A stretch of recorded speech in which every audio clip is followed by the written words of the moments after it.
Hey there guys, welcome to another video. So in today's video I want to take a look at this old camera. I bet you're wondering why.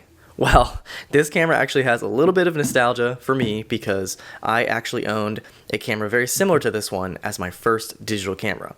So the one I owned was the M407, which was the 4 megapixel version of this, but they look exactly the same and they run exactly the same.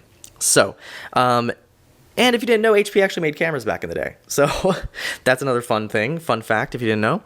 So this is the HP Photosmart M307. This is a really cheap digital camera that when I purchased it from Walmart back in the day. This one specifically I found on eBay for $12. Does it work? Yes. Does it work well? No. How old is this camera?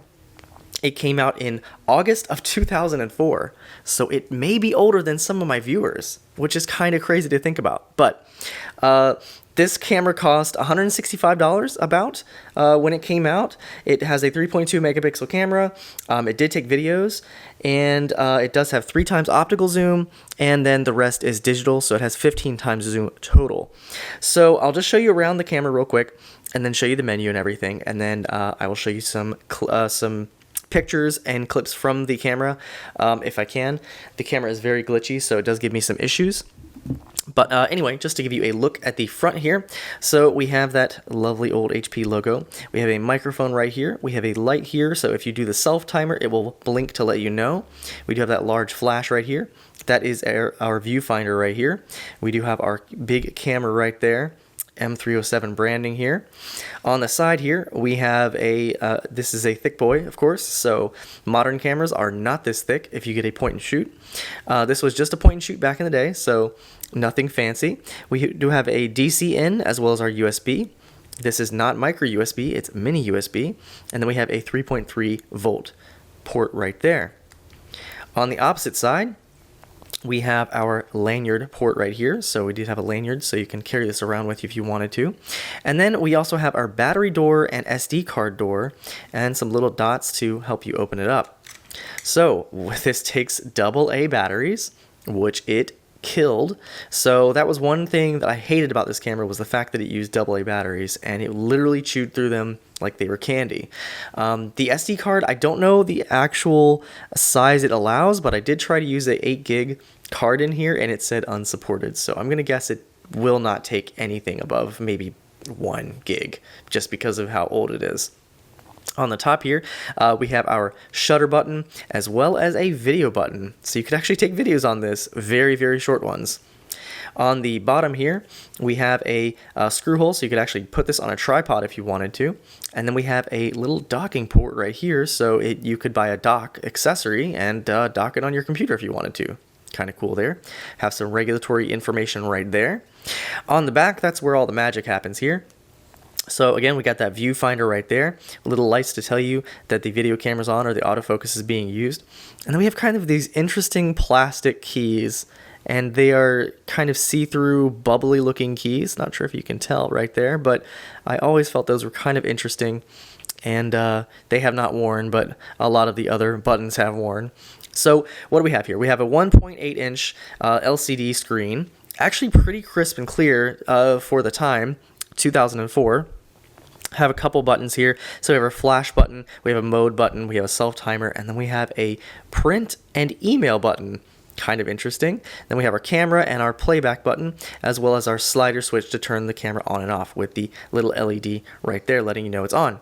We have our zoom and right there, and then we have our 4-way toggle to go through our menu as well as our menu key, and that menu key is also one of those interesting plastic keys.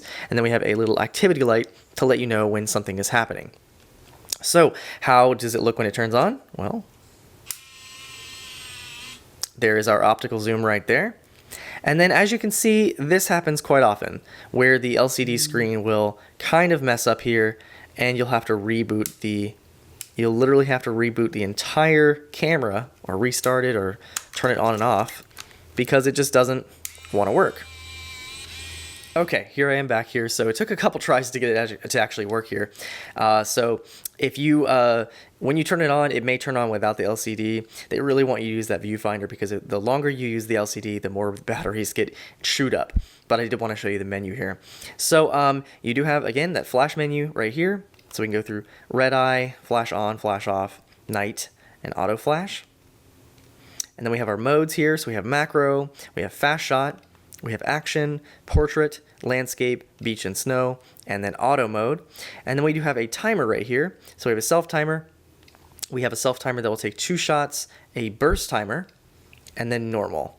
And then we have, again, that button that will take you to the HP Instant Share menu, which is kind of interesting. So let me see if I can get it to come back up. Yeah, so this happens quite often actually, where it just will mess up and doesn't want to work. Okay, back in the menu here.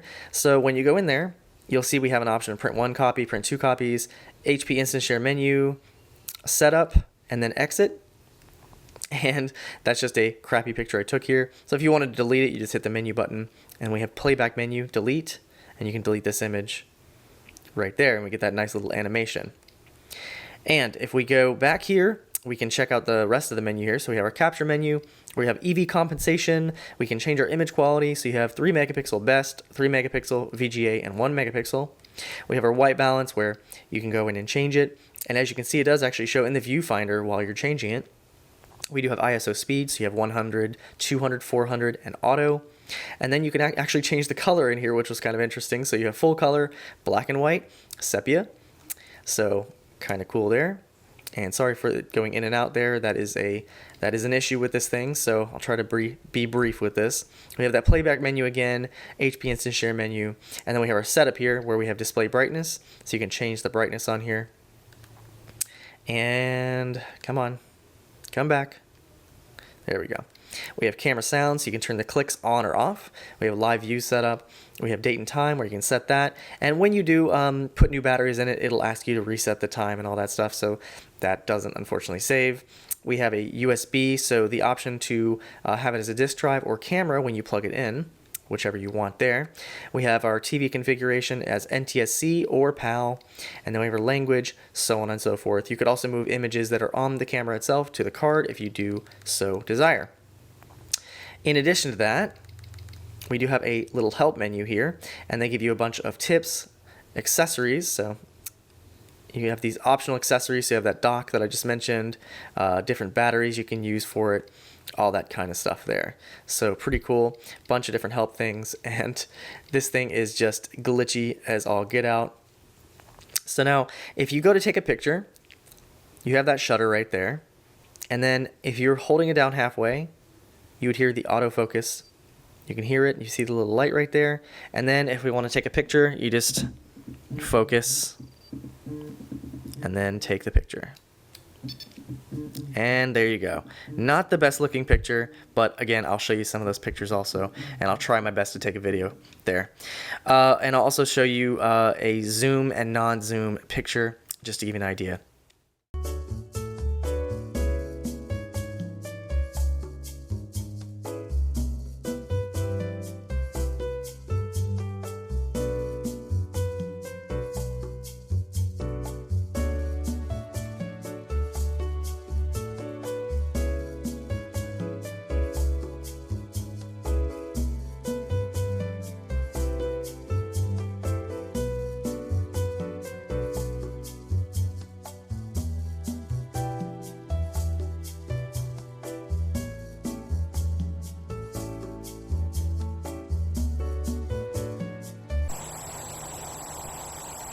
Okay, and here's a quick test video from the M307 Photosmart camera. This is my backyard. It apparently says I have at least a minute of video, so that's kind of surprising.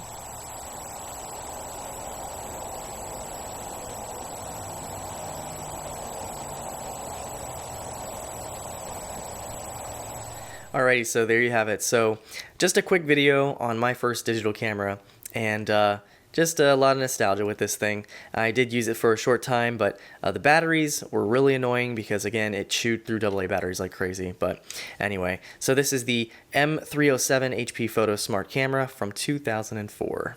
So anyway, I hope you guys enjoyed this quick video on this camera. And if you like this video, hit that like button. If you want to see more like this, consider subscribing. And I'll see you guys in the next one.